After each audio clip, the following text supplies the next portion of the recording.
Mit navn er Mikkel, jeg er 20 år gammel, og så er jeg entusiast. Myrer betyder utrolig meget for mig, og igennem hele mit liv har det været en ting for mig, som jeg har haft. Da jeg var mindre, der fandt jeg de små skabninger fascinerende, da jeg kunne se de grave tunneller, jeg kunne se de gjorde opgaver og kunne gøre forskellige ting og samarbejde med hinanden. Der er forskellige størrelser, forskellige arbejdspladser, der er forskellige farver, og du har et helt unikt samfund, som du ikke findes mange steder. Myrer er altså fascinerende væsener, som mange ofte har givet. Det er altså ikke insekter, som folk de ser på, fordi at myrer ses ofte bare som et skadedyr, og det synes jeg er skam. Myrer er fantastiske, og det er noget, som alle burde dykke ned i. Ofte møder folk dem bare i køkkener, i stuer eller andre steder på deres terrasser, som de bare synes er vildt irriterende.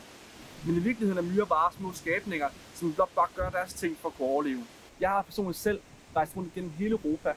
Jeg har haft nogle fantastiske bedsteforældre, som har vist mig verden. Mange af de her ture er altså her, hvor jeg har set, at der fandtes nogle forskellige arter. Der fandtes nogen, der kunne spise korn, nogen kunne gøre andet, og det er totalt fascinerende, når man dykker ned i det. Når man blot bare tager et kig på naturen omkring en, så er det ofte virkelig at mærke til alle de små vidunderlige skabninger. I sig selv synes jeg, det er fascinerende at gå ture rundt i skovene, dykke ned i en verden, som du ofte bare tager for given, eller du ikke ser. Ofte der siger sådan til folk, at hvis du går ud i skoven, går ud i din græsplæne, eller bare ud i et naturstykke, du sætter dig ned og bare kigger og holder øje med det lille platform af græs, eller hvad der ellers skulle være foran dig.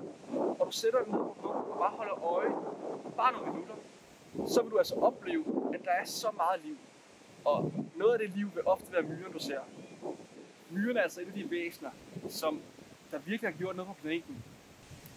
Og der findes faktisk omkring 15.000 myrearter i hele verden. Og mange arter bliver opdaget hele tiden. I Danmark findes der omkring 40-50 myrearter. Og det er ofte nogle af de her grannålskovmyrer, som du kender. Det hedder en rød skovmyre, og det latinske navn er Formicorofa. Det er en fantastisk art, som har en helt speciel og unik måde at udvikle sig på. Det kaldes en parasitmyreart, fordi den myreart har behov for en værtkoloni for at starte en koloni op. Det vil altså sige, når dronningerne han og flyver, jamen så vil der altså være en dronning, som leder efter et andet bo. Ofte vil det være Formicifusca, som er den sorte slavemyre, vi har i Danmark. Det bo vil altså blive overtaget af den her Formicorofa, altså røde skovmyredronning, som simpelthen går ned til deres bo og nakker dronningen. Og det er en helt lang og unik rejse, som den her dronning tager sig på, og det er et helt emne for sig selv. Men myrer er virkelig fede. Jeg kommer normalt fra en familie, hvor dyr ikke har været en ting, man har haft. Det er altså ikke her, hvor insekter har været interessant, eller at mange andre dyr har. Der er ikke rigtig nogen i familien eller andre, som jeg kender til, som har haft myrer før, eller reelt set har haft interesse for myrer. Men den startede faktisk bare for mig, da jeg var lille. Fordi jeg synes, de her små skabninger var så fascinerende at gå rundt og kigge mellem. Det der med, at man kunne finde forskellige arter og finde forskellige farver og mønstre og alle mulige forskellige egenskaber. Altså nogle boede i træerne, nogle boede andre steder.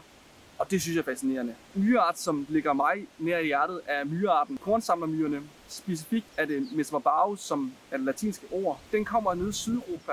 De har så flotte røde hoveder af nogle af de her store soldaterarbejdere her.